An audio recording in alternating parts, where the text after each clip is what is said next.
We've all heard about the opioid epidemic. But what are opioids and why are they such a big problem? Opioids are basically a type of pain-killing drug. No one likes pain, right? So why wouldn't you want to take a drug to help relieve it? Well, I'm going to answer that question by asking another question. Do you think heroin, which is an opioid drug, is good for you? In case you're unsure how to answer that question, let me first list some of the effects of taking heroin: nausea and vomiting, itching, insomnia, infections, abscesses, constipation, liver, kidney and lung disease, mental health problems, problems with sexual function, and to cap it off, death. And I'm not just talking about a few deaths. Heroin kills thousands of people every single year. I think we would all agree that this highly addictive drug is bad for you, right? You might be surprised to know that heroin was produced over 100 years ago by pharmaceutical companies as an alternative to morphine, because morphine, which is also a painkiller and another opioid drug, was causing too many problems with addictions and overdoses. It was thought at the time that heroin was less addictive than morphine, so it would be a better option. Now that thinking was simply wrong. You may be wondering why I keep talking about heroin. Well, fast forward to about 20 years ago. New types of opioid drugs began to emerge, and they were thought to be more beneficial and less addictive than heroin. You might have heard the names of some of these drugs: tramadol, OxyContin, codeine, and Vicodin, just to name a few. In reality, modern-day opioid drugs are similar to slow-release heroin. They are highly addictive, and they're associated with major withdrawal symptoms, and they're killing more and more people every single year.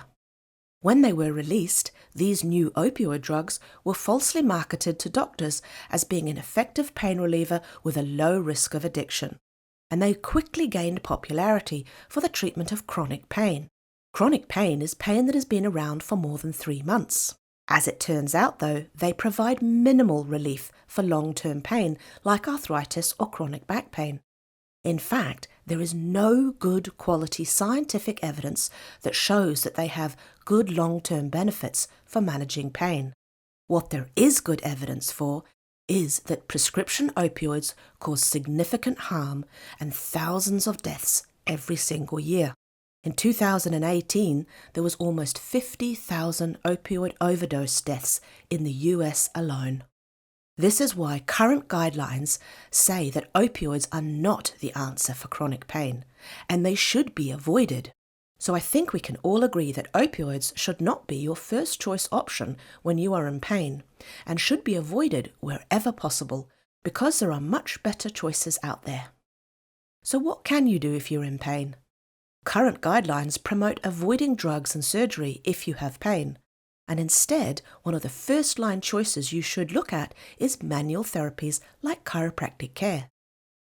Chiropractic care is well known in the research literature to help people who suffer with neck pain, back pain, and headaches. And research has shown us that people who go to see a chiropractor are far less likely to take opioid medication. In fact, a large recent high-quality study reviewed all the scientific evidence about opioid use in people who see a chiropractor. When the researchers in the study put all the evidence together, they found that people with back pain who saw a chiropractor were 64% less likely to receive an opioid prescription. Considering how harmful opioid medication can be, this is a really important finding. If you go and see a chiropractor when you're in pain, you are much less likely to need to take opioid drugs. That has got to be a good thing for you. And don't forget that chiropractic care has so much more to offer than just helping you with your chronic pain. Chiropractic care is all about improving the communication between your brain and body so you can function at your best. But if you are suffering from pain, don't reach for the pill bottle. Instead, do your best to stay positive, move often, eat well, sleep well, and go see your family chiropractor.